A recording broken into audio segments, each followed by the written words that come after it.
Hey there, how's it going? I'm Lilei. Today we're going to talk about the book Wuthering Heights. It's written by Emily Brontë. This is Emily's only novel, an epic tale of love, hate, betrayal, and revenge. When Wuthering Heights was published, its style was so unconventional that it got banned by the Western literary community for half a century.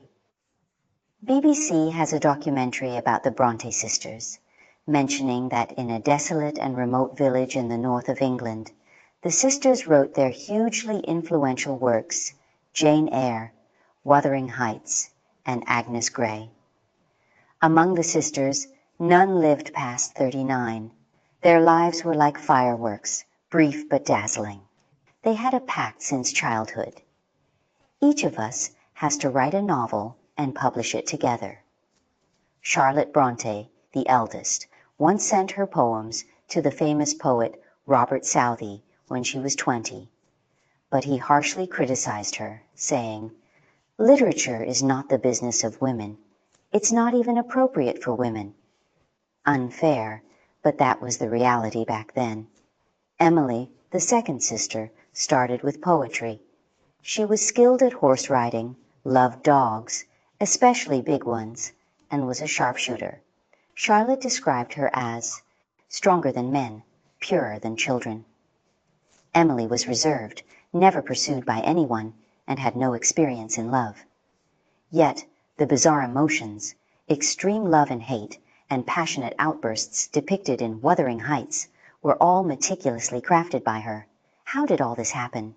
Wuthering Heights is hailed as the pioneer of tortured love, featuring bold descriptions of sensuality and violence. No one at the time could have imagined it came from a young woman's pen, but after the novel's publication, the sisters could support themselves through writing, which was the greatest news for them. But the joy didn't last long. Tragedy struck. Less than a year after Wuthering Heights was published, Emily contracted tuberculosis. She then passed it on to her sister Anne, both succumbing to it.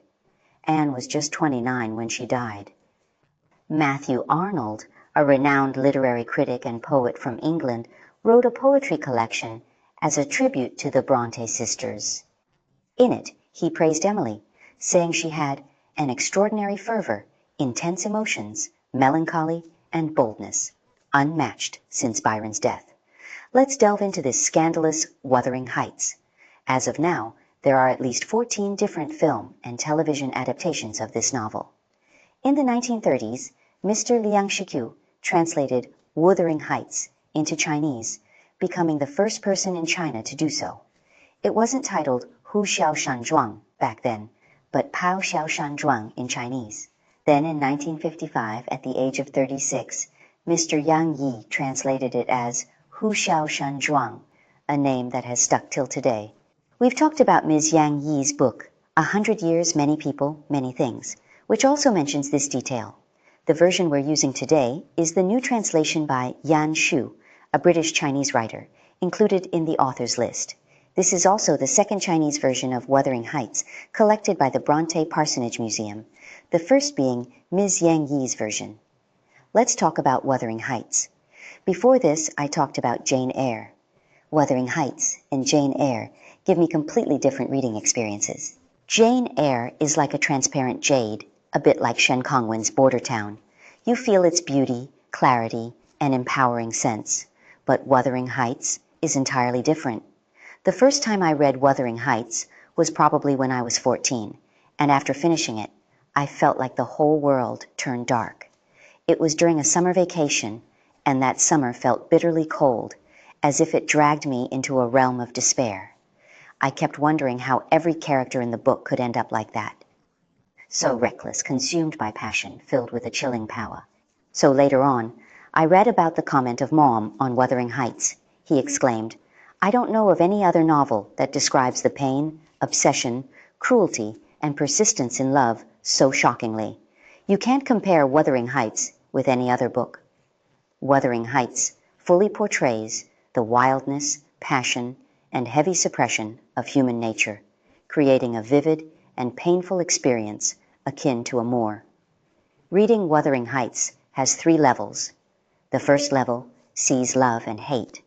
The second level sees human nature.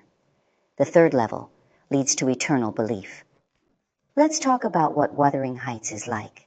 It's described in the novel as the name of Mr. Heathcliff's residence. Wuthering is a profound adjective used to express the weather that the place endures during storms. This place sounds uninviting, even a little eerie, which adds to its mystery. The story of Wuthering Heights unfolds in this isolated moor.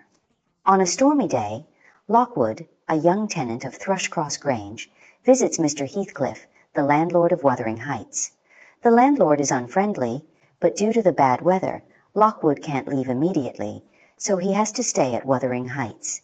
He meets the people around Mr. Heathcliff, including the indifferent daughter-in-law, the servant Hareton, and others who behave very strangely and unfriendly towards Lockwood. This makes Lockwood very uncomfortable. Just when his anger and frustration are about to peak, a housekeeper named Zillah steps forward and shows him some kindness, which soothes Lockwood's emotions. Zillah leads Lockwood to a room to rest, and he discovers that the windowsill of the house is covered with writing.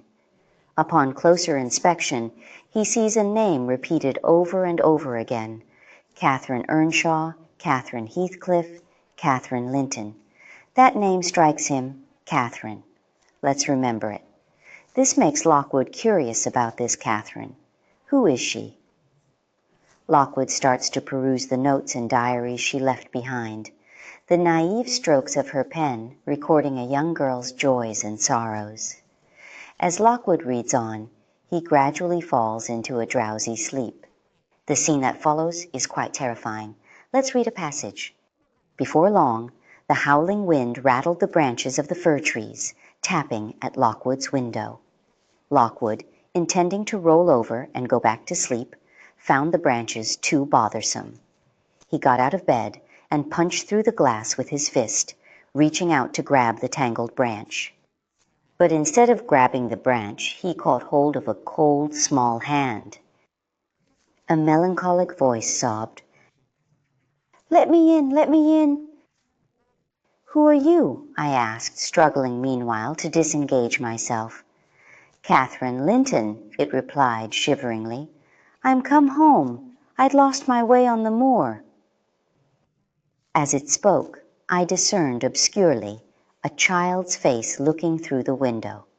Terror made me cruel, and finding it useless to attempt shaking the creature off, I pulled its wrist onto the broken pane and rubbed it to and fro till the blood ran down and soaked the bedclothes.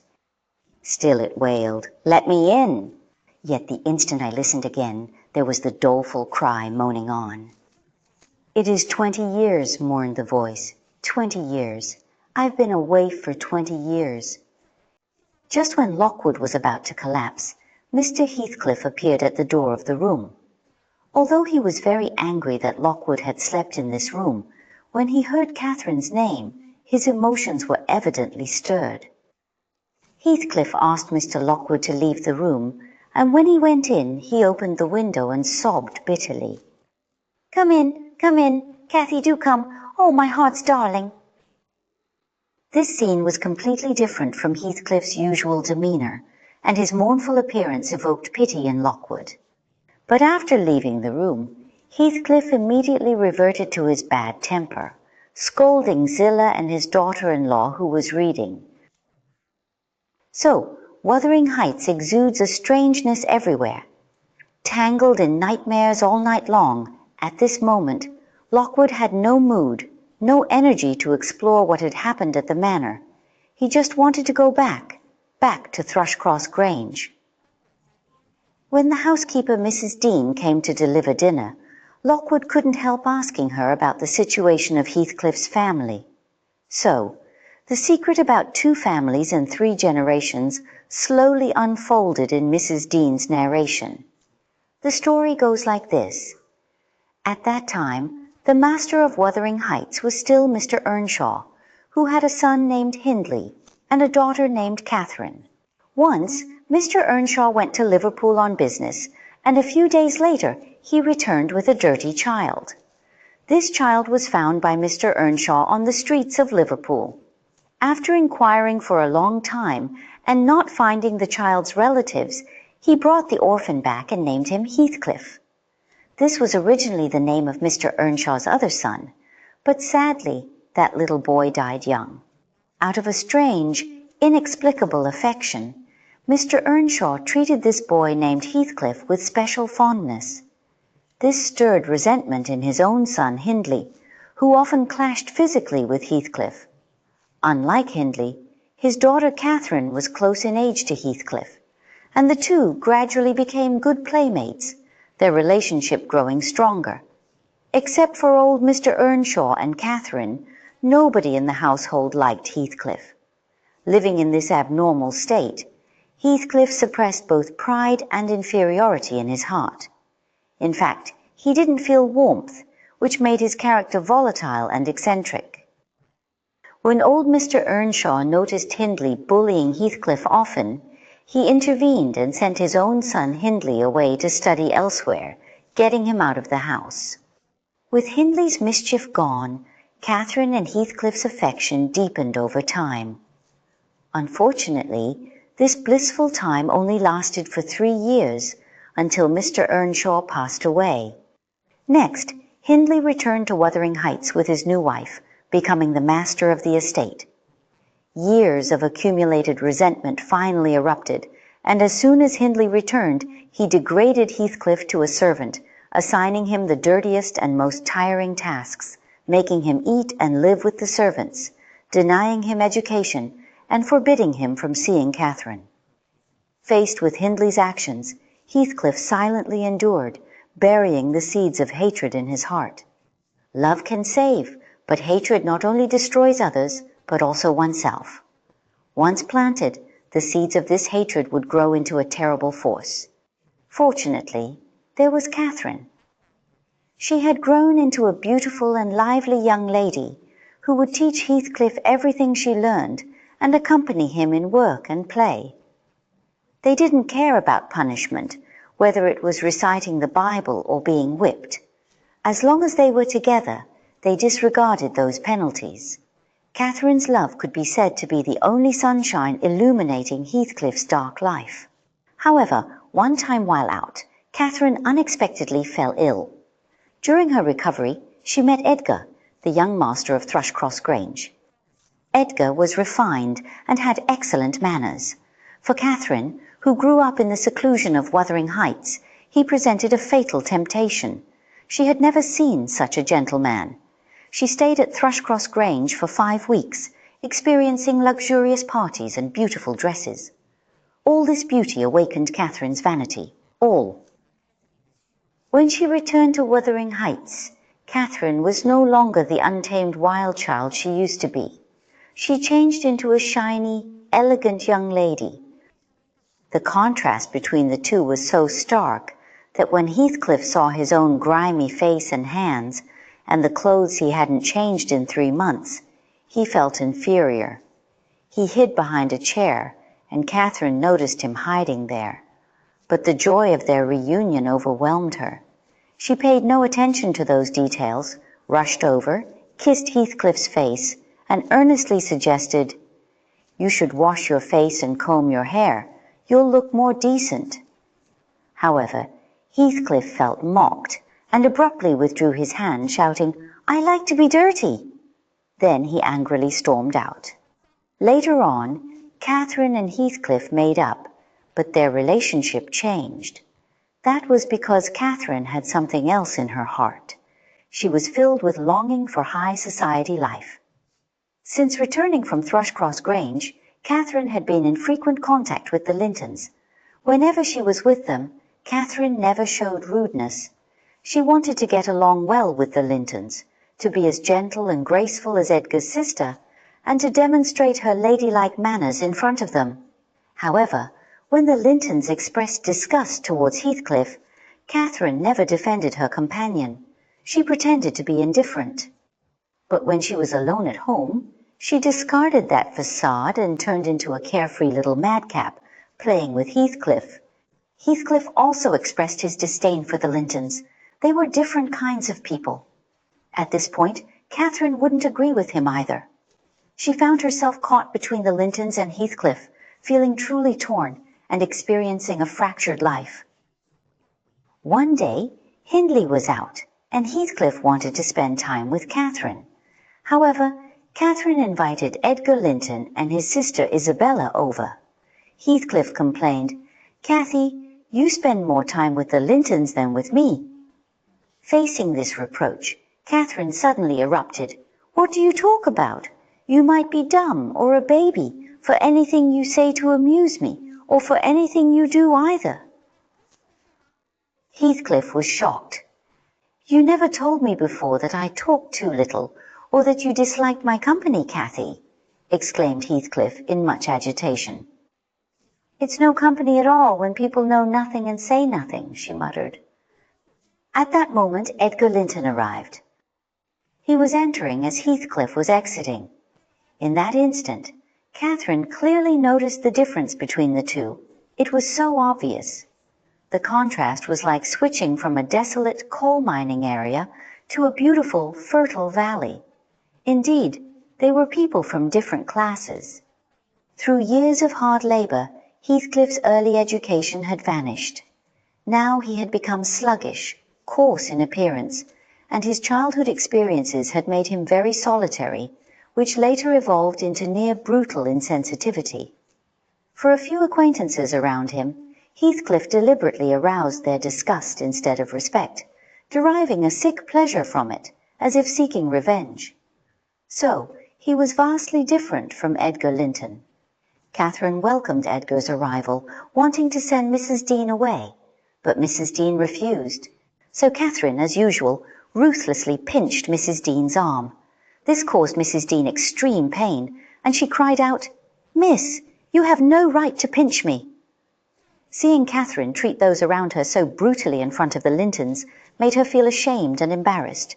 Hastily denying it, she said, "I didn't do that." Mrs. Dean pointed to the bruise on her arm, exposing her lie, which ignited Catherine's inner wildness. Feeling humiliated, she slapped Mrs. Dean hard, leaving Edgar astonished. Seeing his beloved girl's tantrum and hypocrisy, he was very surprised.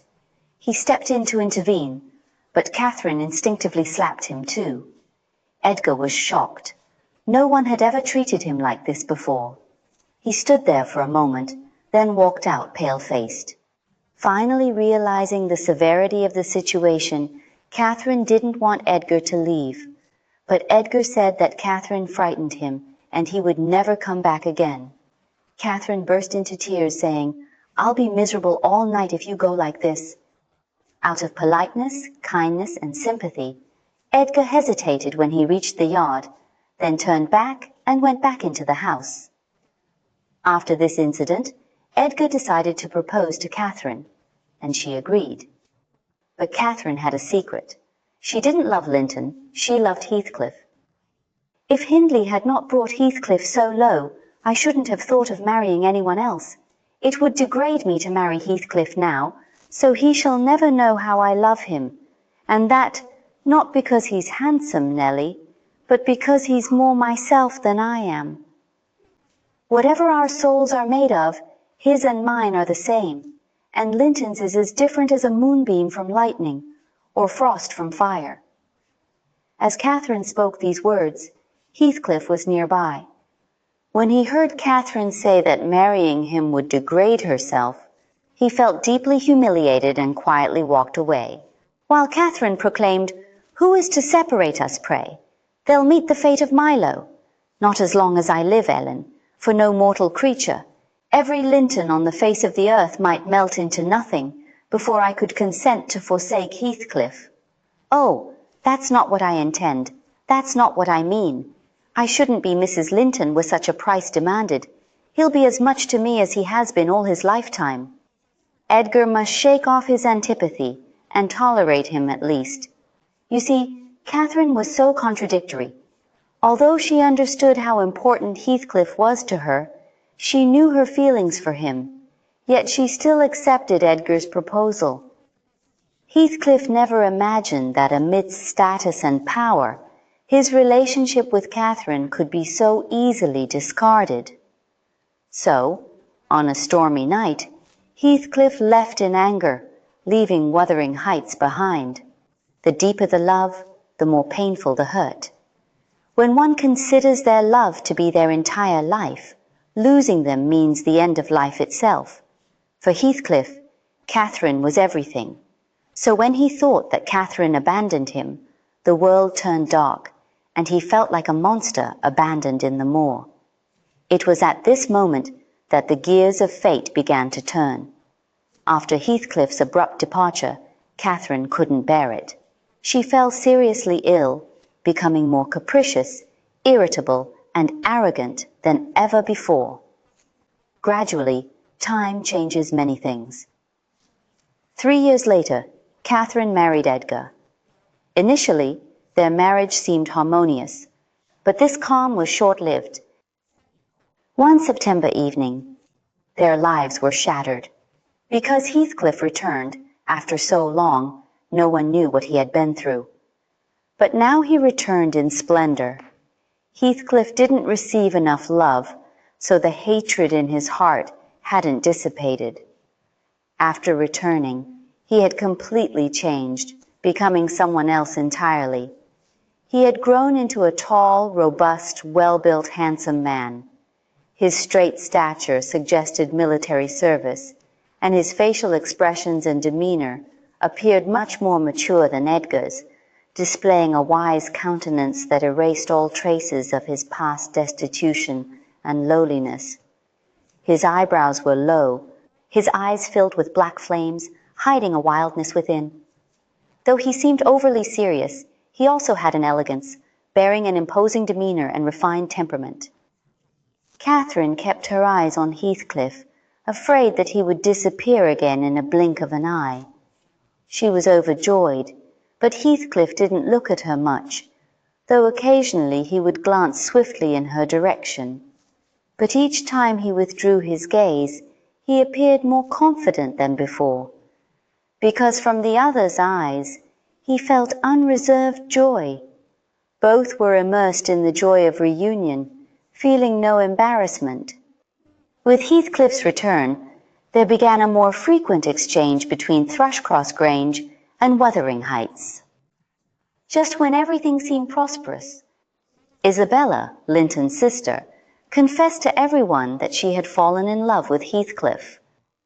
Although Catherine opposed it, describing Heathcliff as brutal and greedy, hoping Isabella would give up her unrealistic fantasies about him. But Isabella didn't believe her sister-in-law. During an argument with Catherine, Heathcliff declared that he had returned for revenge. He wouldn't give up his hatred for Catherine's sweet words. Instead, if Isabella loved him, that was even better. Because this girl could become his best tool for revenge, how cruel these words were. Before long, Heathcliff proved his words with actions. He eloped with Isabella. Meanwhile, Catherine fell ill again. Her mind became confused, and she developed meningitis, all while being pregnant. Edgar Linton had no choice but to neglect his sister, devoting himself to caring for his wife, Catherine. Slowly, Catherine's health improved. Although still somewhat confused, and sometimes not recognizing people, she was obviously much better than before.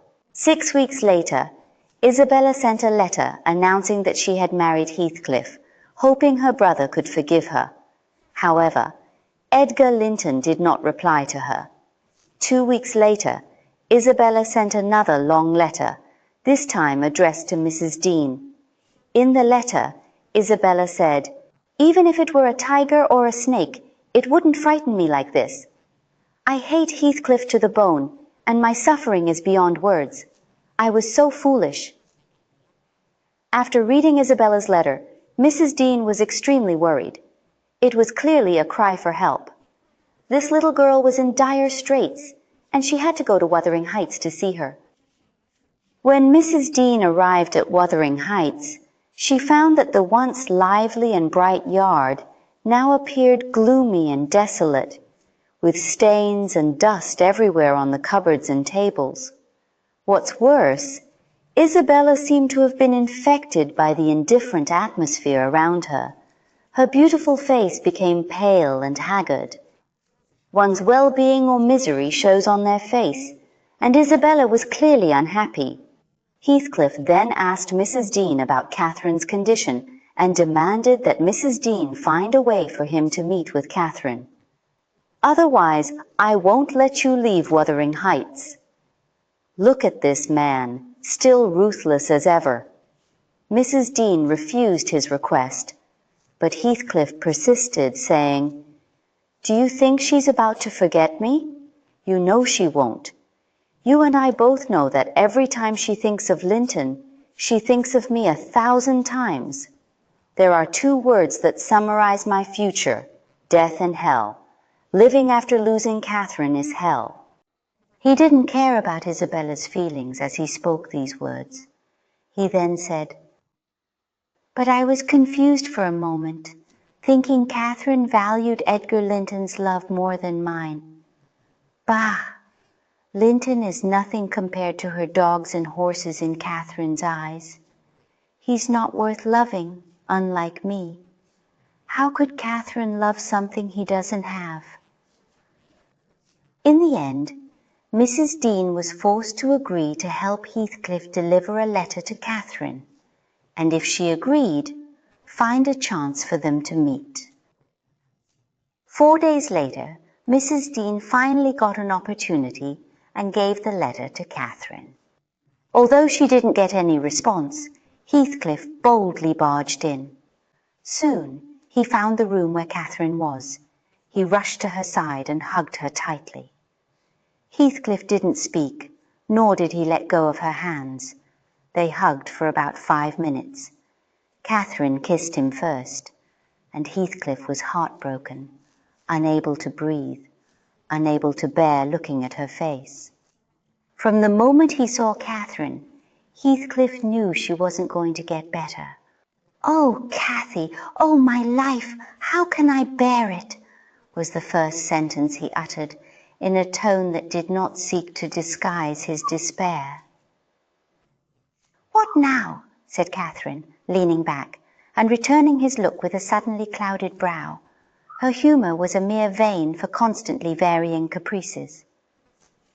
"You and Edgar have broken my heart, Heathcliff, and you both come to bewail the deed to me, as if you were the people to be pitied."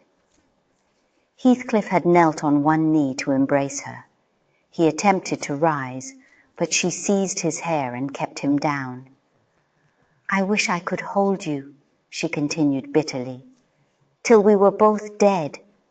I shouldn't care what you suffered. I care nothing for your sufferings. Why shouldn't you suffer? I do. Will you forget me?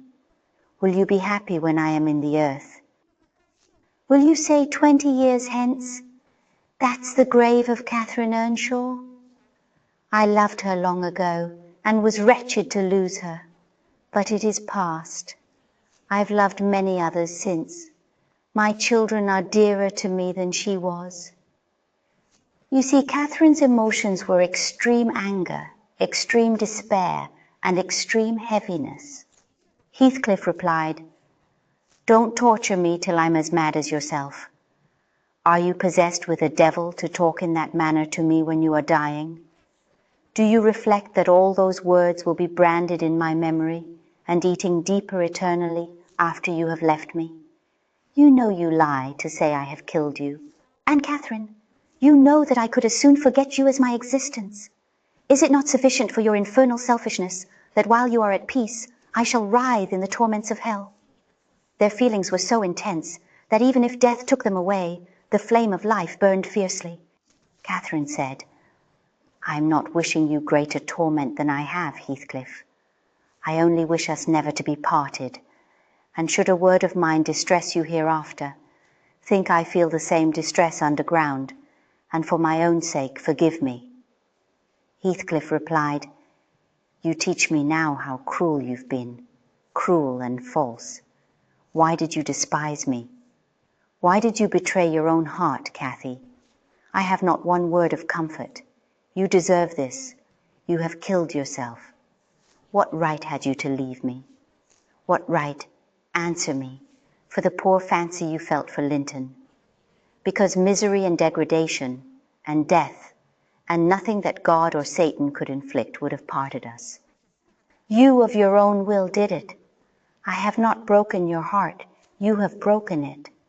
And in breaking it, you have broken mine. Let me alone.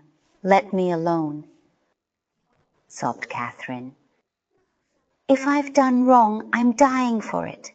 It is enough.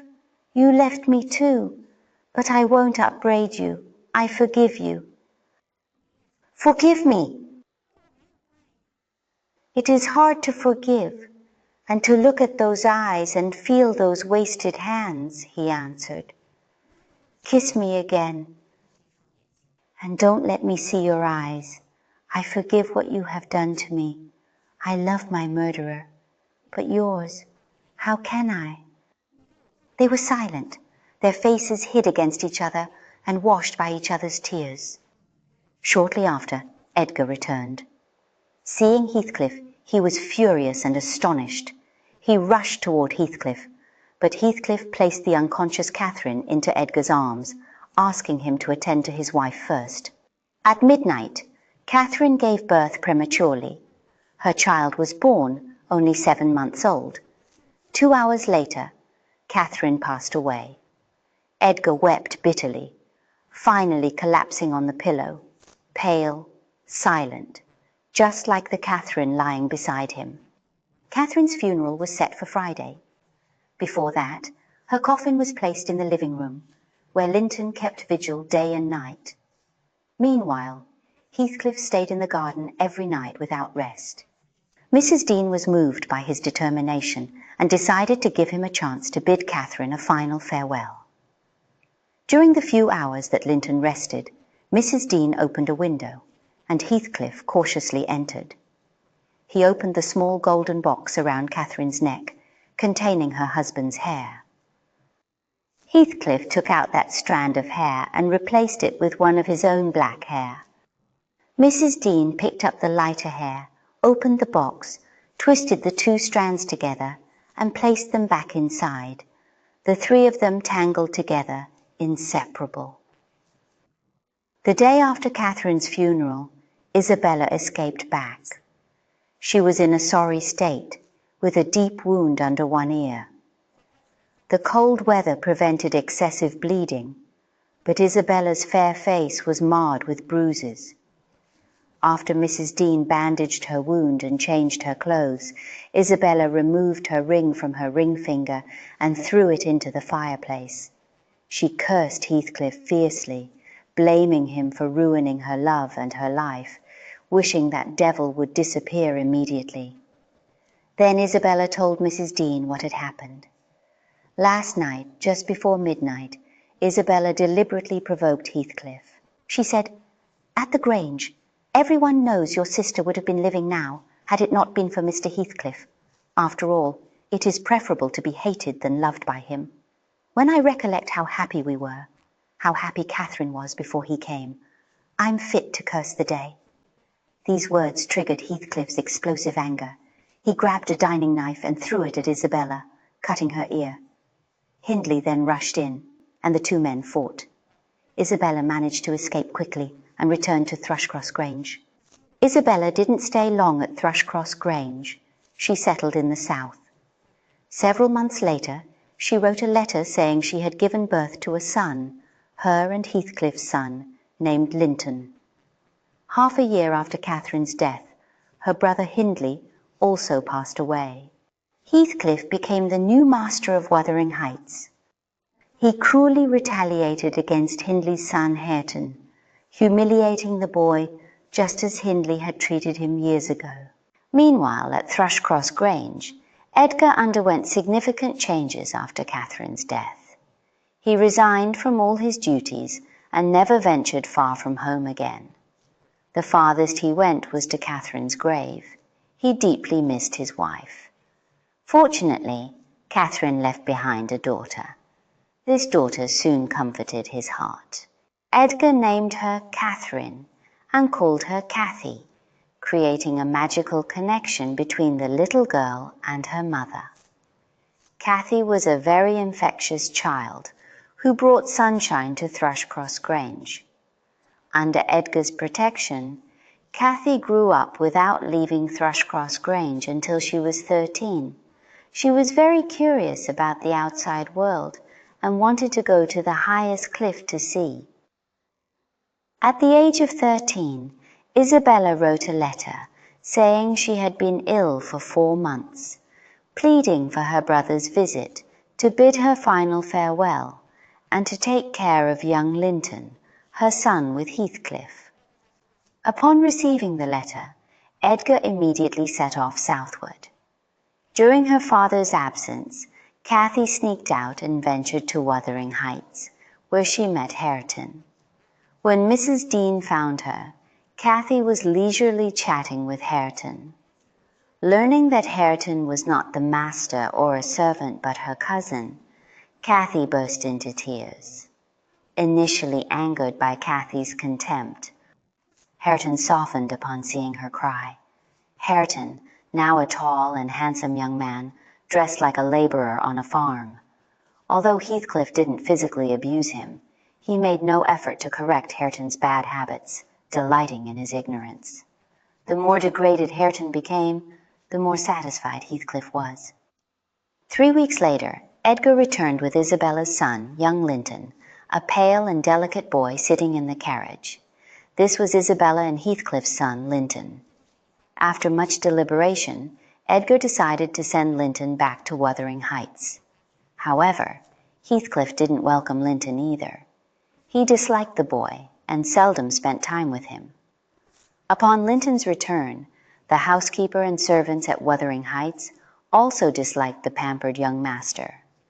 Thus, they grew up apart, and before they knew it, Cathy turned 16. During one of her outings, she encountered Heathcliff and was invited to Wuthering Heights.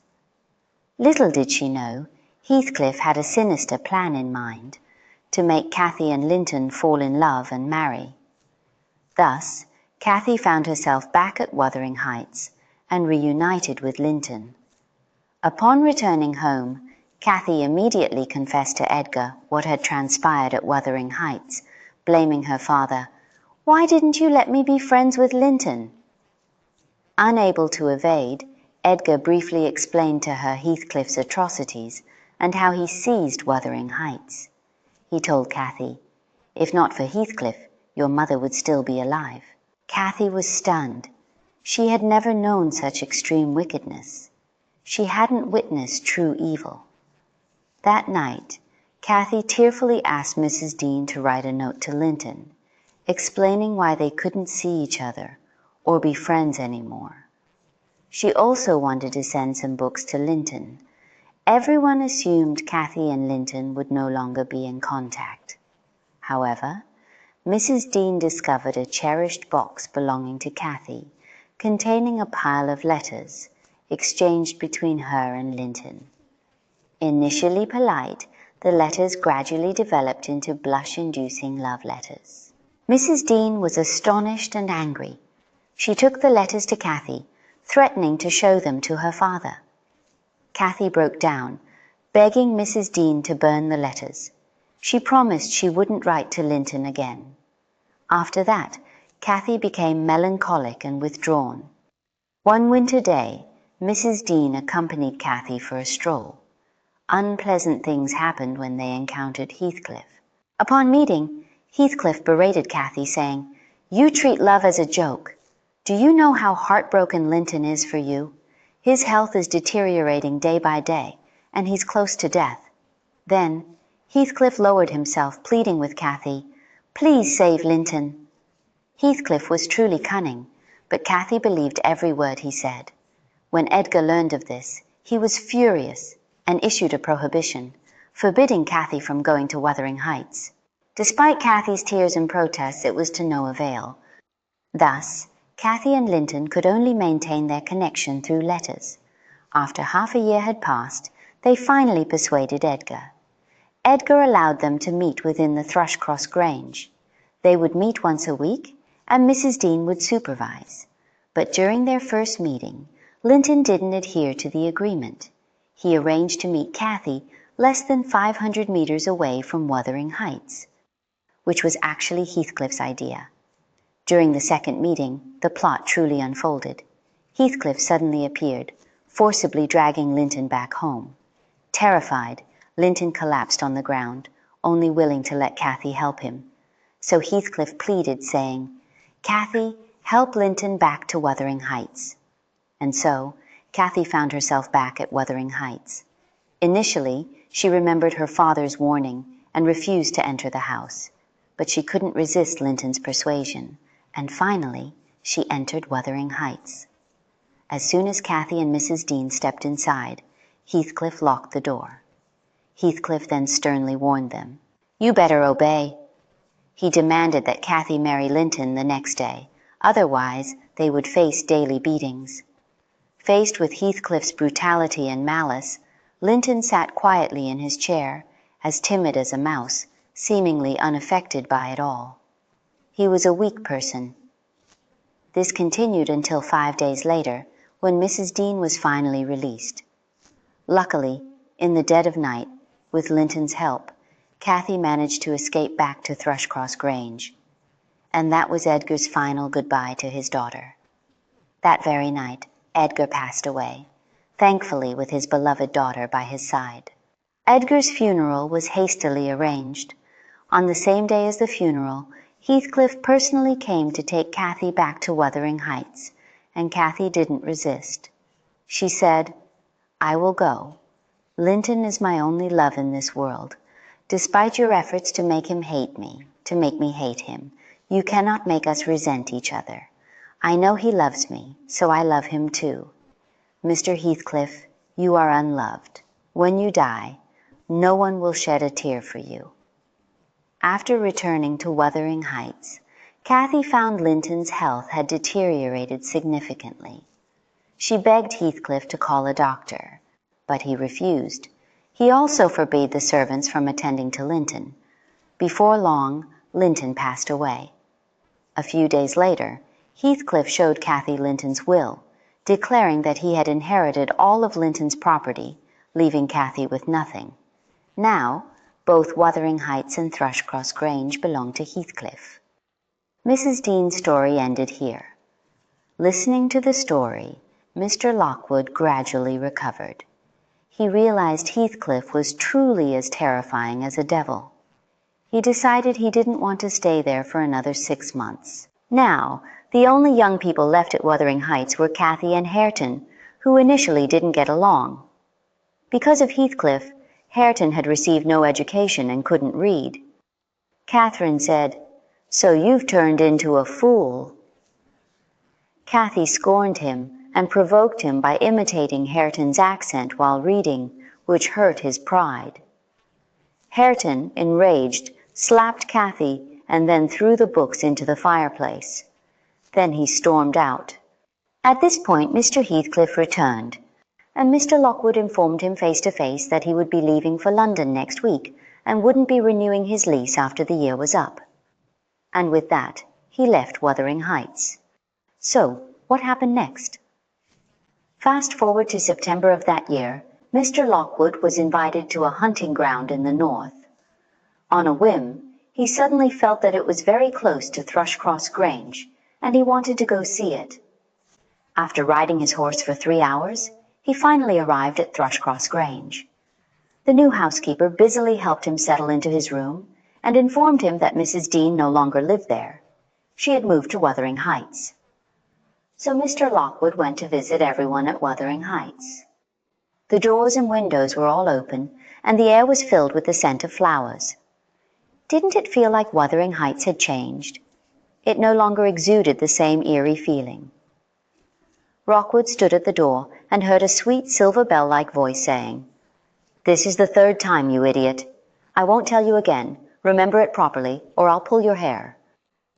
Another voice, deep and gentle, replied, "Okay, give me a kiss then. See how diligently I'm studying." "No, First read it accurately, not a single mistake allowed. What's happening? It was Cathy teaching Hareton to read. When Rockwood left, these two couldn't stand each other. But now Cathy is earnestly teaching Hareton to read, and he obediently follows along, even asking kisses from Cathy as a reward after finishing. In conversation with Mrs. Dean, Rockwood learned that Heathcliff had died. What happened? It was less than 2 weeks after Rockwood left that Mrs. Dean was summoned to Wuthering Heights by Heathcliff. Here, she witnessed everything change, especially Cathy and Hareton. Initially, they ignored each other. But then Cathy changed her attitude, feeling deeply guilty for her past treatment of Hareton. However, Hareton remained stubborn, still ignoring Cathy. On sunny days, he'd go hunting. On rainy ones, he'd smoke with Joseph. Until one day, Hareton got injured while hunting and had to stay home. Cathy finally found the chance to speak to him, but at first, he ignored her. Cathy then grabbed Hareton's pipe and threw it into the fireplace. Yes, they fought again. Finally, Cathy hesitated, realizing the tension. She reached out, lightly kissed Hareton's cheek, then quickly sat back, pretending nothing happened. Afterward, Cathy gave Mrs. Dean a book to give to Hareton, saying, "If he's willing to accept, I'll come and teach him properly. If he refuses, I'll go upstairs and leave him alone." Mrs. Dean took the book to Hareton, who didn't throw it away. So Cathy quietly approached and sat beside him. Thus, reconciliation occurred between them. They grew closer, though Hareton didn't immediately become a gentleman of letters, and Cathy sometimes acted willfully. But they clearly enjoyed each other's company, learning mutual respect and deepening their love. Heathcliff soon noticed Hareton's care for Cathy. Then something important happened. Once Cathy angered Heathcliff. He seized Cathy and was about to strike him. At that moment, Hareton rushed out and Seacliff got around. Heathcliff was very surprised. He had no idea that there was a budding affection between the two young people. Then he stared at Cathy's face, motionless. Then Heathcliff covered his eyes with his hands, turned away, and said calmly, "You must remember, don't provoke me again, or I will kill you. As for Catherine Earnshaw, if I find him obeying you, I will send him elsewhere to beg for food. Your love will turn him into a vagabond, a beggar. Go, all of you, get out." After this incident, Hareton solemnly told Cathy he wouldn't tolerate anyone speaking ill of Heathcliff. "If Heathcliff is indeed a devil, then so be it. I will stand by his side." It was then that Cathy realized for Hareton, Heathcliff was like a father figure. From then on, Cathy never offended Heathcliff in front of Hareton, nor spoke ill of him again. They grew closer, one as a student, the other as a teacher, both busy and joyful. One day, Heathcliff walked in, saw the scene, and strangely didn't rage but waved them away. Heathcliff told Mrs. Dean, "There's a strange change approaching, and I am shrouded in its shadow." Since Catherine's death, Heathcliff had lost interest in daily life, forgetting even to eat and drink. But seeing these two young people who had just left the room, he suddenly realized they were the only tangible things left, the only things he could see and touch. Heathcliff said to Mrs. Dean, "He bears an astonishing resemblance to Catherine. It's terrifying.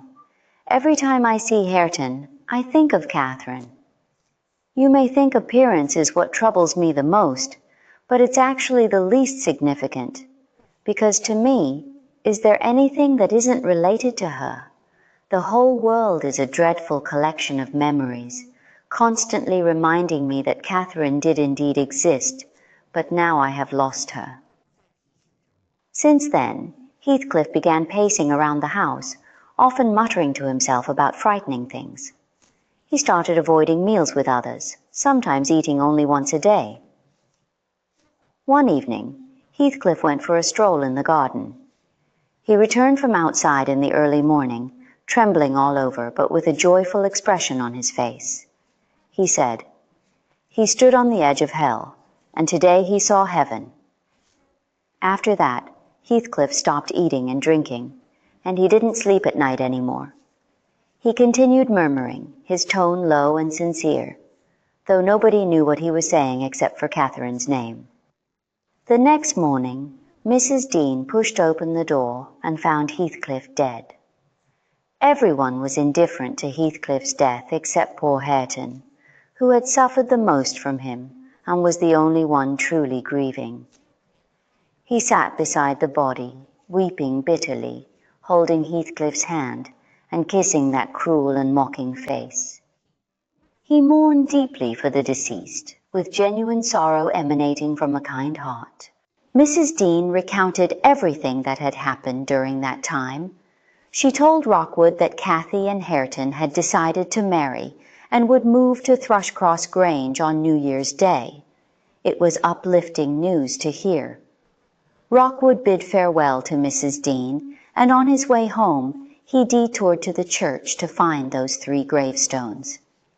Catherine's grave was partly obscured by the shrubbery.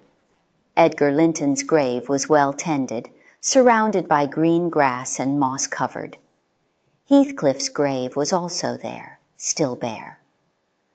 Amidst the vast sky, Rockwood wandered around the 3 graves, feeling deeply moved. Who would have thought that those sleeping in such peaceful land couldn't find rest? This is the story of Wuthering Heights. Scholar Zhang Wei said, "This novel is like a sharp sword, piercing directly into the essence of human nature." Ultimately, it reveals to us, love is more powerful than hate. Hate only leads to destruction and despair, losing reason and judgment, immersed in hatred, destined never to find true liberation. What kind of person was Heathcliff? He was like a soul of unknown origin, who by chance entered Wuthering Heights, where he wasn't a servant or a master, lacking a defined identity. He was extremely lonely, with only one friend and one love, Catherine. And Catherine possessed an innate fierceness and passionate pursuit of freedom. But at the time, she was just a young girl who didn't understand her own feelings and marriage. She loved Heathcliff, yet chose Edgar Linton for practical marriage. After Heathcliff lost Catherine, he embarked on a series of insane acts of revenge, feeling betrayed by the whole world. And when Catherine died, he began to hate the world, using hate to prolong his longing for her. 30 years passed, and he went from a handsome youth to an aging man, but the hate never ceased. His heart was never at peace, always filled with immense pain in his unattainable and unfulfilled desires. Rather than Catherine tormenting him, it was himself unwilling to let go, imprisoning himself with hate. When Heathcliff discovered the love between Cathy and Hareton, whom he had imprisoned and tormented, he seemed to see shadows of his younger self and Catherine. It was at this moment that Heathcliff finally found peace. Steadfast hearts will love each other no matter the circumstances. Emotions are resurrected like this. Love finally extinguishes hate. On a stormy night, Heathcliff sat in the little cottage where he used to play with Catherine, smiling as he ended his life. His only wish was to be buried beside Catherine after death. Heathcliff's life was consumed by revenge. He ruined many lives. But in the end, what truly brought him peace wasn't the satisfaction of revenge, but love. That's the most important thing in life. The more love, the better life becomes. And here, I hope you can understand Wuthering Heights through this journey.